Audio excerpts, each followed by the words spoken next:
Welcome to El Regnum channel. If you are new to this channel, please do not hesitate to click subscribe and hit the notification bell for you to be more updated of the coming videos.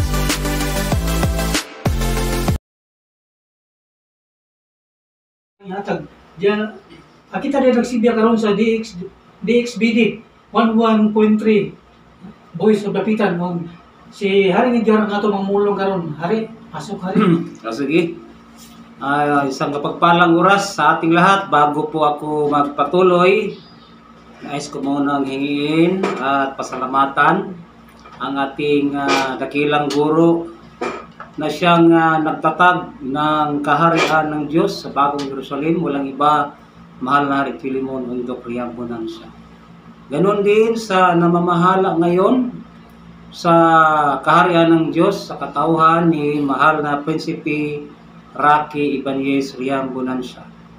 At sa lahat ng buong pamilya, sa lahat ng aking mga kasamahan na na-assign sa bawat rehiyon, na-assign sa mga probinsya, na-assign sa bawat bayan o lungsod o syudad, at hanggang sa mga na-assign sa barangay. Isang mapagpalang oras po sa ating lahat. So ngayon, ang pag-uusapan po natin walang iba kundi itong kaharian ng Diyos. Sapagkat ito yung pinapauna na hanapin muna natin ang kanyang kaharian at isunod ang katuwiran ng Diyos at lahat ng bagay ay pawang idaragdag. So yan po ang nakasulat sa Bagong Tipan na bigyan natin ng priority ang paghanap sa kaharian ng Diyos. Sa haba ng panahon, mahirap talaga sa tao maghanap ng isang bagay na nakakubli buhat ng nagkasala si Adam. Kasi ang kaharian ng Diyos, hindi po ito bagong aral. Sinabi ng hari na sa kanyang kanan, pumarito kayo mga pinagpala ng aking Ama, manahin ninyo ang kaharian na nakahanda buhat ng naitatag ang sanlibutan. Ibig sabihin, nang nandyan na yung sanlibutan, ang daigdig ay matagal nang nakahanda ang kaharian ng Diyos. Kaya hinintay ng maraming mga taon, naghintay ng ilang libong mga taon bago ito nagmaterialize sa daigdig. Lumipas ang mga iba't ibang saling lahi mula kay Adam hanggang doon sa mga anak ni Israel na siyang pinangakuha ng Diyos na magmula sa kanya ang mga hari sa daigdig. Ibig sabihin, yung hari na taglay ang diwa sa bilang sugo. Kasi ulit-ulitin ko po na pag ang isang tao ay uupo sa kaharian ng Diyos, hindi po yan isang ordinaryong gawain. At walang proxy po sa programa ng Diyos. Walang uupo na proxy. Kasi ang pag-upo sa kaharian ng Diyos ay may kanya-kanyang panahon tulad noon. Kaya ang diwa ng kaharian ng Diyos ngayon, kasi ito man yung kinuha ni Kristo na siya sana ang magtataguyod muli sa trono ni David, yun ang propesiya. Pero hindi po natupad yung propesiya doon sa Israel na si Jesus ang magtataguyod muli sa kaharian ni David. Kaya doon nagkaroon ng pagtatalo na si Jesus ay tinawag na anak ni David. Ibig sabihin, si David ang kaniyang ama. Ngayon, ang pagkaanak ni David, ni Jesus, sapagkat siya ay lineage ni David. Kung si David ay isang Mesiyas na lumipas ang mga maraming panahon hanggang doon kay Haring Solomon, hanggang nagkaroon ng propesiya na mayroong isang hari na darating. Natupad po yun sa katauhan ni Jesus na siya sana ang magtataguyod muli sa trono ni David. At paghaharian niya ang mga anak ni Israel. So ngayon, hindi naman pwede na ang propesiya ay hindi matupad. Sa panahon niya, hindi sa Israel natupad kasi hindi man tinanggap si Jesus bilang hari sa Israel. Ibig bang sabihin, mali na yung hula na siya'y magtataguyod muli sa trono ni David. Ngayon, banggitin po natin, intindihin po natin yung pagtataguyod muli, ibig sabihin, mayroon ng kaharian. Hindi ibig sabihin na si Jesus ang magtatayo ng kaharian. Nandyan na yung kaharian. Bakante ang trono doon sa Jerusalem. Kasi kailangan ang trono ay upuan lamang sa isang hari na lineage ng pagkakristo. Kaya yan ang hindi naunawaan ng mga tao roon. Kasi mayroon silang mga batayan kung bakit hindi nila tinanggap si Jesus na bilang Mesiyas o hari ng Israel, hari sa kaharian ng Diyos, kasi doon lang sila sa isang bagay nagperiod. Ano ang kanilang pagperiod? Tinuldukan nila ang propesiya na kailangan ang lalabas na bata ay Emmanuel, na lalabas doon sa isang birhin. Totoo naman talaga, natupad yung paglabas ng isang Mesiyas sa isang birhin. Natago lang doon. Kasi sa harapan ng mga tao, hindi masabi ng mga tao na birhin si Maria sapagkat meron siyang husband na si Jose. Ngayon, ang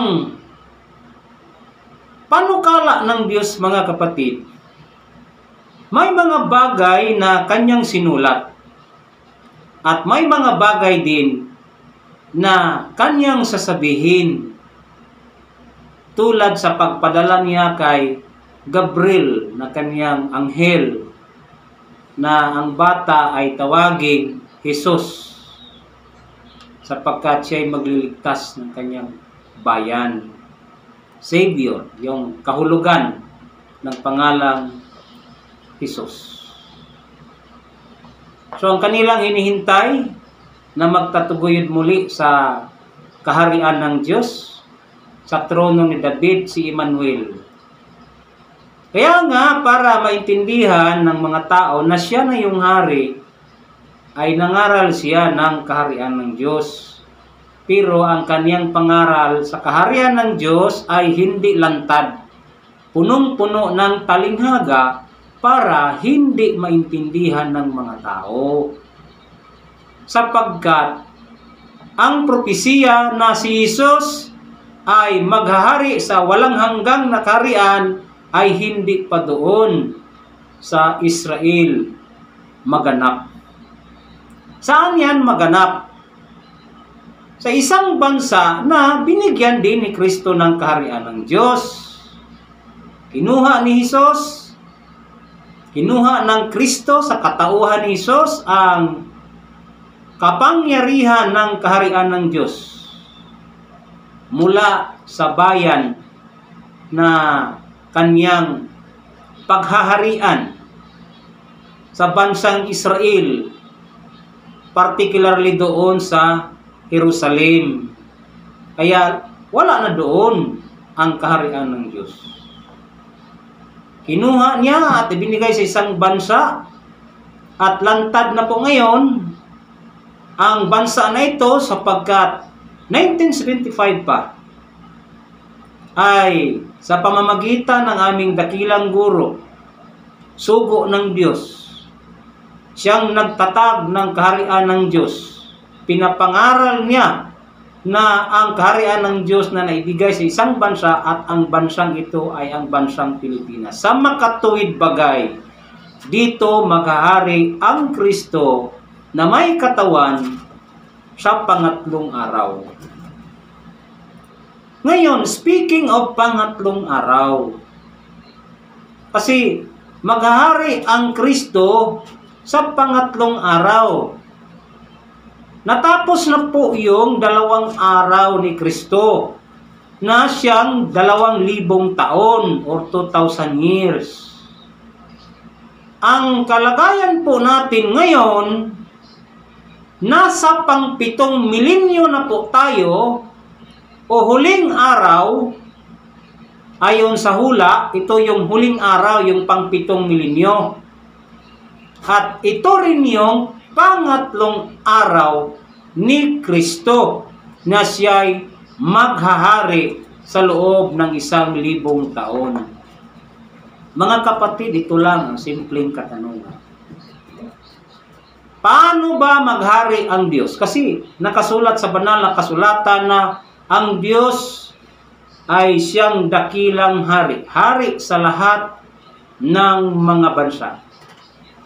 Siya'y nakatira sa kanyang luklukan noon sa Jerusalem. Nakasulat din na ang Diyos ay hari sa Jerusalem.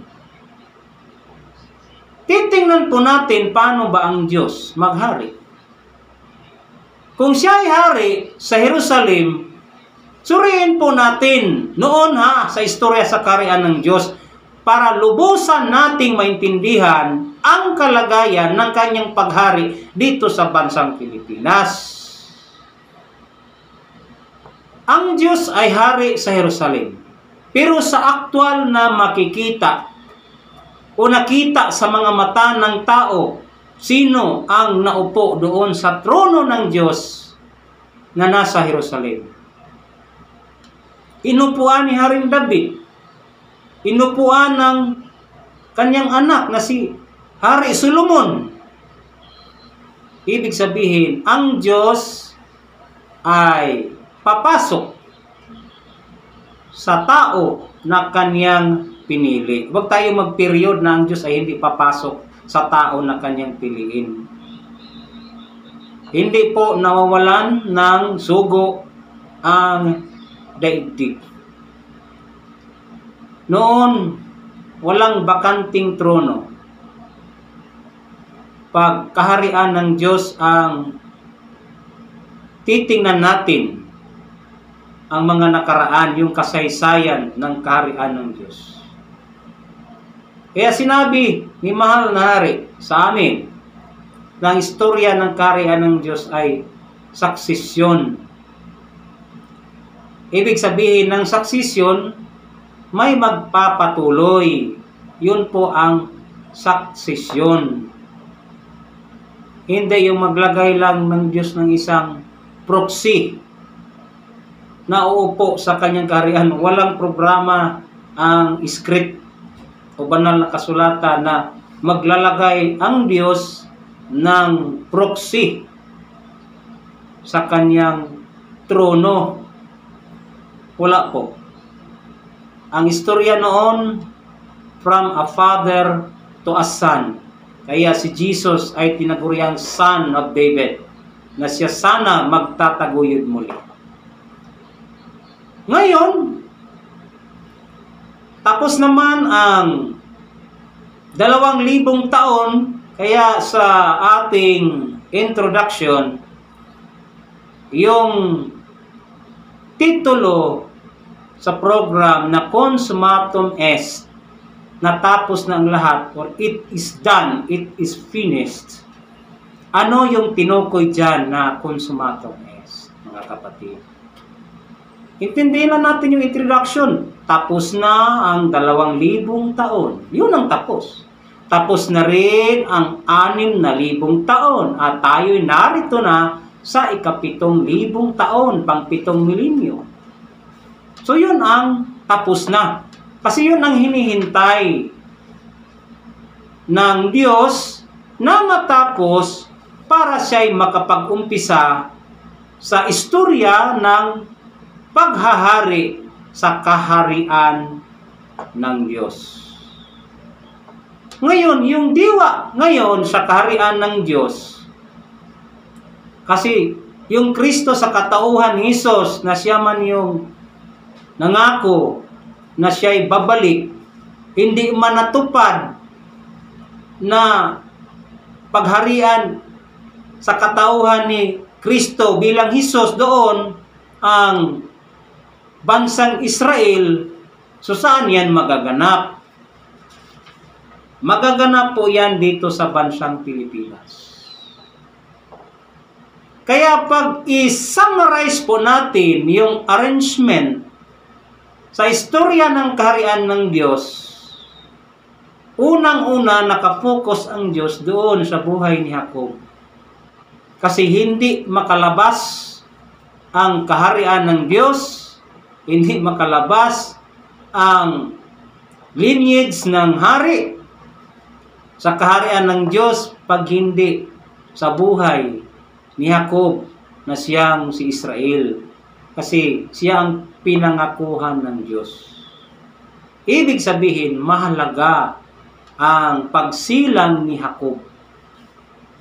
Kasi siya ang naging sentro sa pagtuklas kung nasaan na ang Diyos. Kasi buhat noon na nagkasala na ang tao, pinangako ng Diyos na para tayo'y mabuhay, hanapin natin ang Diyos. Yun ang kaniyang sinabi na hanapin natin ang Diyos. Kasi ang Diyos nagtatago na sa pamilya. Wala ng Diyos doon sa ibabaw ng ulap.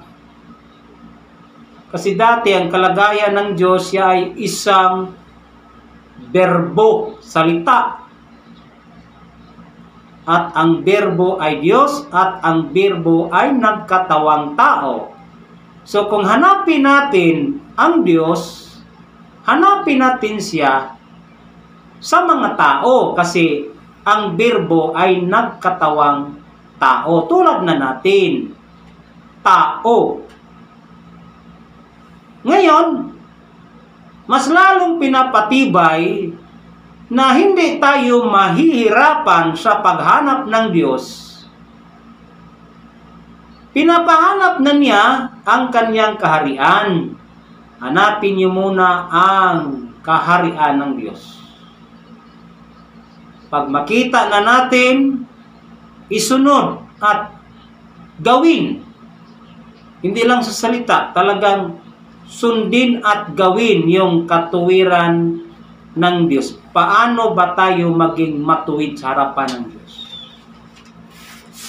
Unang-una, dapat magkaroon tayo ng pananampalataya sa Diyos na may gawa. Kailangan tanggapin natin ang buong katotohanan, hindi lang yung bahagi lang ng katotohanan ang tatanggapin natin.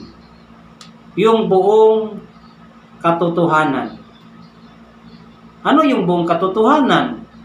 Mula sa history, mula sa propesya, mula sa mga panahon na bawat plano, panukala ng Diyos ay may kaganapan sa bawat panahon na nakatakda. At kailangan din nating tanggapin kung paano tayo mabuhay. Scientific din po yun, kaya siyensya. Na kung hanap natin ay mataas na buhay tungo sa buhay na walang hanggan, hindi po yan magic na ibigay ng Diyos na ganun na lang kasimple. Sabi ng Diyos, iwasan mo ang masama at gawin mo ang mabuti at tumahan ka sa lupa na walang hanggan. So yung umiwas ka sa masama, ibig sabihin, lahat ng ikakasama sa atin, hindi lang sa material, pati na sa ikakasama ng ating isip, ikakasama ng ating kalooban, ay iwasan. Hindi lang iwasan, pati rin tayo, huwag mag-isip ng masama. Huwag din tayong magdamdam ng masama. Sabi niya, gawin mo ang mabuti. So kung ano ang ikakabuti sa lahat ng aspeto ng ating buhay, gagawin natin. At ang sabi niya, tumahan ka sa lupain na walang hanggan. So everlasting life po yun. Kaya ang sentro sa programa ng buhay, kasi nandito naman yung kaharian ng Diyos, kasi lahat ng bagay ay pawang idaragdag. So ano ba ang nais natin? Yung mga lahat ng bagay pawang idaragdag, provided nahanap na natin ang kaharian ng Diyos. Saan ba? Dito na sa bansang Pilipinas. Hanggang ngayon, tuloy-tuloy pa nating pinapangaral para malaman ng lahat ng mga tao na nandito na. The kingdom come, it has come. Nandito na ang kaharian ng Diyos sa bansang Pilipinas. Ngayon, tapos na ang 2,000 taong. Ulitin ko. Kasi 2024. Nasa loob na po tayo ng 1 milenyo, 1,000 years. Yung pang 7 milenyo, meron siyang 1,000 taon. Sinabi ni Kristo na siya'y maghahari ng 1,000 taon. Paano ba ang Kristo maghari? Eh siyempre, may katawan po yun. Hindi siya makapaghari kung walang kaharian. Nandito naman yung kaharian ng Diyos. Sino ba yung hari sa kaharian ng Diyos? Pinakasulat man na si Kristo ay maghahari kasama ng kanyang mga pinili sa loob ng 1,000 taon. Ihintayin pa ba natin ng maraming taon sa kanayan matupad? Itapos na yung 2,000 taon? Mga kapatid, ang panahon natin ngayon ay panahon ng kanyang paghahari. Kaya nga, hindi pa masyadong lantad sa buong Pilipinas ang kanyang paghahari. Kasi may takdang panahon. Kumbaga, ang istorya ng kaharian ng Diyos mag-umpisa sa pamilya at sa mga pamilya na naging kasama sa kaharian ng Diyos. At ang kaharian ng Diyos ay dibino gobyerno ng Diyos. Ito ba'y mag-uumpisa? Ito ba'y hihintayin o nag-umpisa na?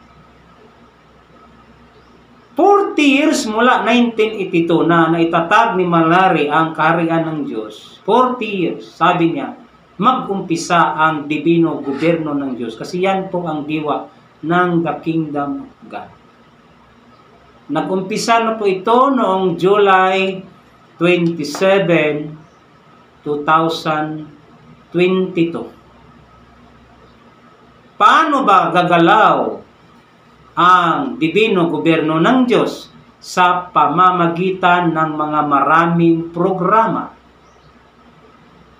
na ikakabuti bilang karagdagan sa mga tao. Sinong magdadala ng mga programa ito? Ang mga pinili. Kung may pinili na magdala sa structure sa central, meron ding mga pinili o bawat pinili na magdala sa region. Kung pinili man ang nakalagay sa region, pinili din ng Diyos. Hindi tao ang nagpili, ang Diyos. Ang mailagay sa bawat probinsya. Pinili din ng Diyos ang mailagay sa bawat lungsod o syudad. At pinili din ng Diyos ang mailagay sa bawat barangay sa buong Pilipinas. Ulitin ko, kung pinili ng Diyos ang mailagay barangay, municipal leader, provincial leader, regional leader, tapos isipin natin na yung nailuklok sa central office ay tanggihan natin na hindi pinili ng Diyos. Hindi kaya yan supalpal doon sa programa ng Diyos? Gusto natin na tayo lang ang pinili. Provincial pinili, municipal pinili, barangay pinili, tapos yung naluklok doon sa central office, hindi pinili ng Diyos. Abay, baka yan, mga kapatid, ikakatisod ng marami. Kasi, nakita siguro ng mga karamihan na isang simpleng tao ang nailuklok sa sentral. Ang kanilang batayan, tinitingnan nila na wala sigurong laman ng utak. Kasi simpleng tao. Huwag po nating i-underestimate ang mga pinili ng Diyos. Di ba nakasulat man na pinili ng Diyos yung mga manghang para hiyain ang mga may alam? Pero hindi po ganyan ang naging isang batayan lang, kundi yung buong istorya ng kaharian ng Diyos na from a father to a son. Yung propesiya na gaganapin sana ni Jesus doon sa bansang Israel, hindi naganap sa bansang Israel. Dito yan magaganap sa bansang Pilipinas, na siya'y magtataguyod muli. Ibig sabihin, succession po ang diwa ng magtataguyod muli sa trono ni David. Kasi yung kaharian ng Diyos, kahit unang umupo noon ay si Saul, hindi mayon lineage ni Judah. Kaya ang pagpakilala ng Diyos sa buong mundo na ang kaharian ng Diyos ay naibigay doon kay Haring David. Kaya doon sa kanya nakilala ang Jerusalem na naging sentro sa pamumuno sa kaharian ng Diyos. So, ang panahon natin ngayon, secretly, ay yung diwa sa panahon ni Jesus. Ulitin ko, ang panahon natin ngayon ay diwa sa panahon ni Jesus. Pero, hindi na po pwede na ipako muli yung Kristo kasi wala ng Kristo na magpapako. Kasi, ang kanyang role kung noon ay nangaral siya sa kaharian ng Diyos,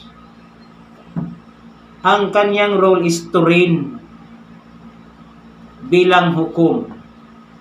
Ngayon, speaking of hukom, meron ba actual lang dito sa Pilipinas yung nagpapaliwanag kung ano ang mga naganap ng mga kaso? Ang hukom ba ang nagpapaliwanag? O yung mga abogado, presentation of facts, kung sino yung nagkamali, sino yung may sala. So, ganun ang kalagayan ng hukom. Tagapakinig sa bawat panig. Pakinggan niya yung sumbong ng isa, kung gaano pa ito katotoo. Pero hindi ganyan yung set up sa hukom ni Kristo eh. Kung sino sa lahat ng mga tao ang nakasunod sa kagustuhan ng Diyos. Na siya, bawat isa sa atin nakalagay, nakasulat, na haharap sa kanyang hukuman. So siya lang ang nakakaalam kung tayo makasalanan ba sa kanyang harapan o hindi. Ulitin ko na ang panahon natin ngayon ay ang diwa, yung pagbabalik ni Kristo, yung pagbalik sa Kristo doon sa katauhan ni Jesus. Kasi tapos na yung 2,000 taon. Kristo maghahari. Hindi siya maghahari kung walang kaharian. Nandito naman yung kaharian. Yun nga lang, may mga bagay na hindi pa matanggap ng mga tao. Kaya kung istrikto lang yung Diyos, ay wala na. Kumbaga, mauubos lahat ng mga tao na wala ng chance para maikorek kung ano man yung ating mga kamalian. Talagang ang Diyos ay pag-ibig. Pero may hangganan. May grace period ang pagbigay niya sa atin ng pagkakataon para mabago. Bakit? Kasi nakasulat. Isulat mo ito. Lahat ng bagay ay aking babaguhin. So, sinong magbabago? Yung Kristo. Babaguhin ang lahat ng mga bagay.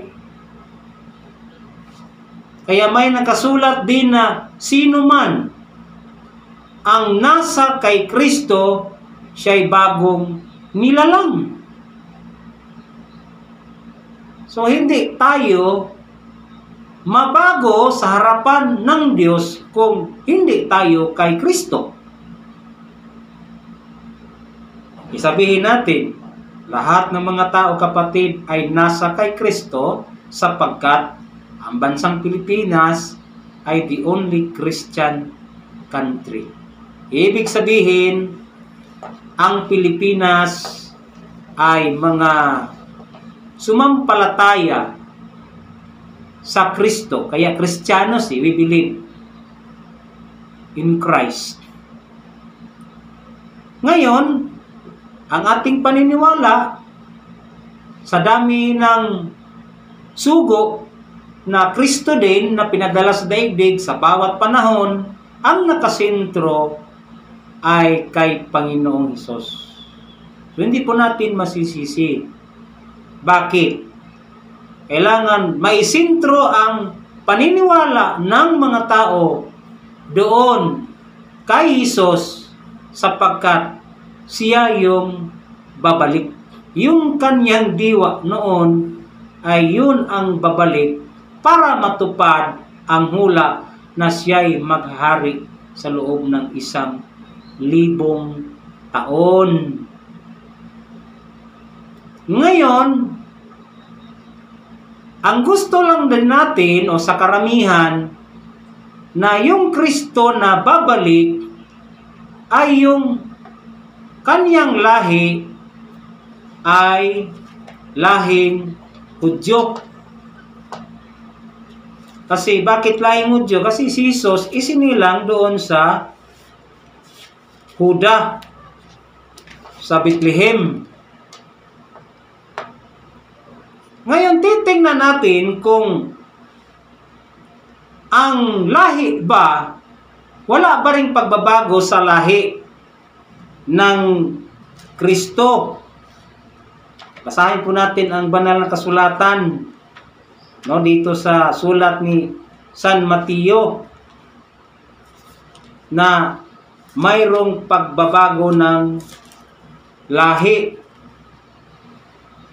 Mas nakita pa ito ni Solomon. Sabi sa sulat ng awit ni Solomon, "Huwag niyo akong masdan sapagkat ako'y kayumanggi." Anong lahing kayumanggi? Walang ibang naglahi ng kayumanggi. Ang naglahing kayumanggi, mga kapatid, mga Pilipino, ay lahing kayumanggi. Kaya ganyan. Plus, yung pangalan, inihintay natin yung Kristo na taglay ang pangalan na Jesus. Sinabi ni Jesus na at ang aking sarili bagong pangalan. Ibig sabihin, pag siya ay lalabas, ay hindi na Jesus ang kanyang pangalan kasi siya ang nagbigay ng testimonya na magkaroon siya ng bagong pangalan. Basahin muna natin itong bagong pangalan para hindi tayo mailigaw. Sa 3:12 ng Apokalipsis, nakasulat, "Ang magtagumpay ay gagawin kong haligi sa templo ng aking Diyos at hindi na siya lalabas pa doon. At isusulat ko sa kanya ang pangalan ng aking Diyos." So, take note, may pangalan ang Diyos. "At ang pangalan ng bayan ng aking Diyos, ang bagong Jerusalem, na manaog buhat sa langit mula sa aking Diyos." Anong sabi ni Kristo? "At ang aking sariling bagong pangalan." So, hindi na po Jesus kasi bagong pangalan. Ngayon, hula din ito ni Isaias na bagong pangalan. Dito tayo sa prophecy ni Isaias sa kanyang sulat dito sa chapter 62. Yan. Verse 2. "At makikita ng mga bansa ang iyong katuwiran, at ng lahat na hari ang iyong kaluwalhatian, at ikaw ay tatawagin sa bagong pangalan na ipangalan ng bibig ng Panginoon." May bagong pangalan. Bakit? Lahat ng bagay ay binago ni Kristo. Siya yung nagdala ng pagbabago. So, kailan magkaroon sa aktual na kaganapan yung pagbabago? Sa Apokalipsis 21:5, "At yaong naluklok sa luklukan ay nagsabi," ibig sabihin, may nakaupo sa luklukan ng Diyos. May nakaupo na sa trono ng Diyos. "At yaong nakaluklok sa luklukan ay nagsabi, narito, ginagawa kong bago ang lahat ng mga bagay. At sinabi niya, isulat mo sapagkat ang mga salitang ito ay tapat at tunay. Lahat ng bagay ay babaguhin. Kaya binigyan tayo ng panahon, konting panahon, na tayo'y magbabago din sa ating kaisipan, sa ating pagkatao. Kasi nakasulat na sino man ang nasa kay Kristo, siya'y bagong nilalang. E ngayon, yung Kristo may bagong pangalan. Yung kanyang lahi ay lahing kayumanggi. Ibasahin natin kung totoo ba na lahing kayumanggi yung nakita ni Solomon sa ang mga awit ng mga awit. 1:6, huwag ninyo akong masdan dahil sa ako'y kayumanggi, sapagkat sinunog ako ng araw. Ibig sabihin yung bansa na binigyan ng Kristo ng Diyos, tropical country. Daanan ba ng araw? Ang mga anak ng aking ina ay nagalit laban sa akin. O, tingnan mo. Lahat. Sabi niya, ang mga anak ng aking ina ay nagalit laban sa akin. So talagang mayroong magagalit doon sa kayumanggi. Kanila lang ginawa akong tagapag-ingat ng mga ubasan, ngunit ang sarili kong ubasan ay hindi ko iningatan. Yun ang mga kalagayan ng isang kayumanggi na sinabi ni Kristo na sa panibagong lahi mayroong pagbabago ng lahi. Basahin nga natin mga kapatid sa Mateo 19:28. At sinabi ni Jesus sa kanila, katotohanan sinasabi ko sa inyo na kayong nagsisunod sa akin sa pagbabagong lahi, pagka uupo na ang anak ng tao sa luklukan ng kanyang kaluwalhatian, kayo na may magsisiupo sa 12 angkan ng Israel upang magsihukom sa 12 angkan ni Israel. Panibagong lahi. Kasi noon, ang lahi ng Kristo ay isang Hudyo. Kasi doon siya isinilang sa Huda, isang Hudyo. Ngayon,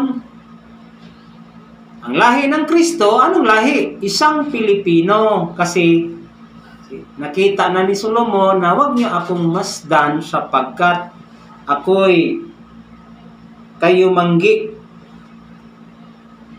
Ano yung kayumanggi? Pilipino yan. Itim.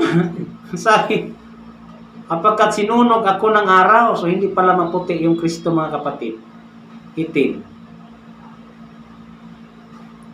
Napakahaba sana yung pag-uusapan natin mga kapatid, hindi ko lang namalayan na wala ng oras. Sige lang, basta yun lang ang ating tema ngayon. Ulitin ko na ang panahon natin ay panahon sa diwa ng ating Panginoong Jesucristo. Siya ang nagsabi sa sarili niya, may bagong pangalan. Siya ang nagsabi na sa panibagong lahi. Anong lahi? Lahing Pilipino. Kaya hanggang sa muli, ito yung kapatid Edgar Gutom, live po kami sa DXBD, The Voice of the Pitan, dito sa banal na syudad ng Pilipinas. Sa ngalan ng ating dakilang guro, Malari Pilimon Undok Ria Bonanza, sa ngalan ng ating Malapis Piraki Ria Bonanza, kami po ay magbabalik muli sa ganitong oras at sa ganitong istasyon. Maraming salamat at magandang hapon sa ating lahat.